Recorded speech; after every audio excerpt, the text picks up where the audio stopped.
be asked to speak on this platform today. It's a great honour to speak on behalf of a brave and heroic people, the people of Palestine. Now, why are we here? I'm here today because I've been at all the vigils this week and last week. I am here because a war crime has been carried out. A war crime. A state is unleashed on a helpless, defenceless people. Blood, death and slaughter on the Palestinian people. Death is raining down from the skies of Gaza. Death is raining down from the seas of Gaza. And the Israelis have used tanks and artillery on defenceless civilians.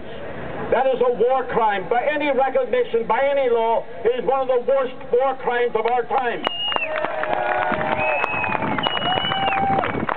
There's no excuses for it. None at all. Slaughter of civilians. 300 children dead. I have been watching it in Al Jazeera, and I will never, ever forget the sight of the father counting the bullet holes in his young child. The sniper bullets. And I tell you now, those bullets were fired from close range. Those children are being deliberately targeted and deliberately murdered. It is nothing less than genocide. Yes.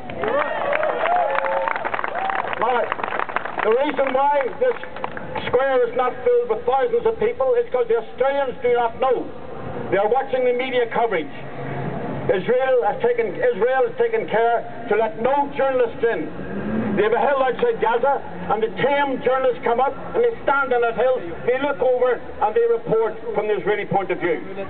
The journalists themselves call that the hill of shame, because they are deeply shamed to be reporting from the Israeli side.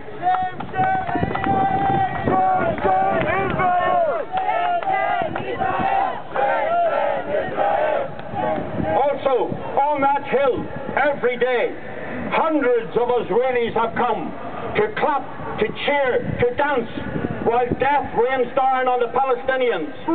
That's the truth. That's a hard truth, but it's the truth.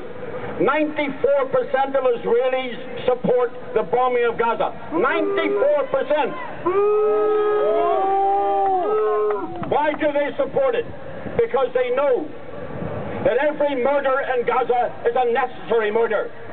If I am stealing your land, I must murder you. And the Israelis are stealing the land of the Palestinians.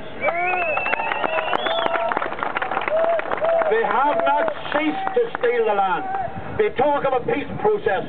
There's no peace process. There's only murder and theft. That's right. Only murder and theft.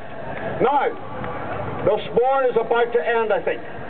The Israelis are now reduced to bombing cemeteries because they bombed everything else. Now,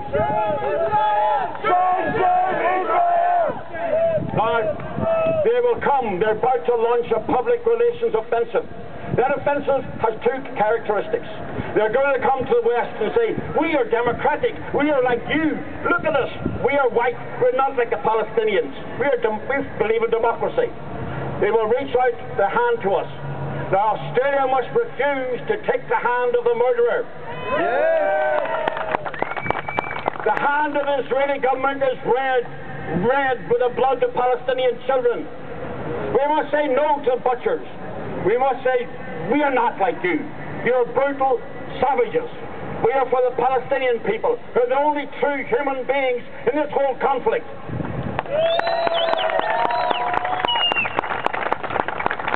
I want to say something about Australia's record on this. At the United Nations, year after year, vote after vote comes up, and all the world votes in favour of the Palestinians, except Micronesia, Palau, and would you believe it, the Marshall Islands, and shame of shame, Australia. We vote with Israel and the United States year after year. Micronesia, I excuse them. Marshall Islands, I excuse them, because they're poor and they're bribed and intimidated.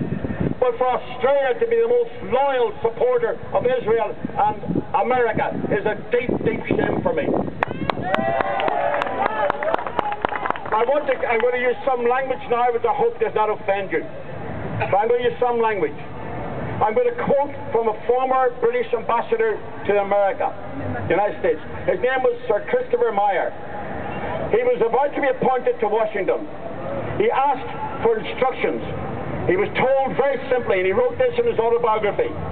He said, they told me to go up the arse of the White House and stay there. Now, those are very easy instructions for English politicians.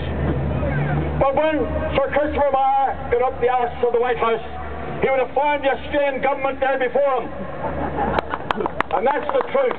The Australian national anthem says, Australians, all let us rejoice, for we are young and free. Well, no sycophant is ever free. We should stop being sycophants. We should break off diplomatic relations with Israel, and we should do it now.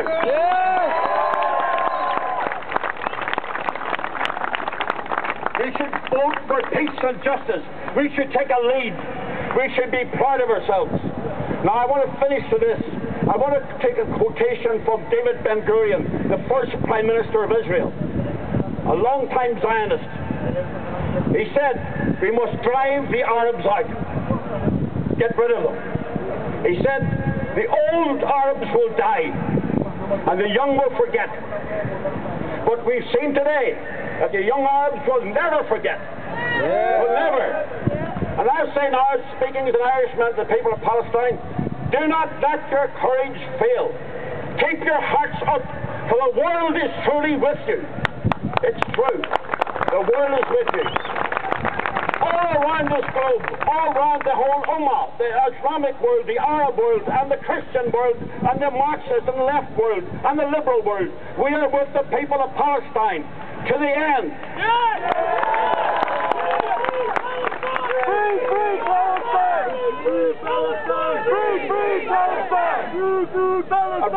And remember, friends, remember, before the dawn, the hour is always darkest, but the dawn comes. Everywhere, freedom will reign. All around the world, we will have a better world for our children. We will have it. And this slogan, we will bear it in our hearts forever. From the river to the sea, Palestine will be free. Thank you.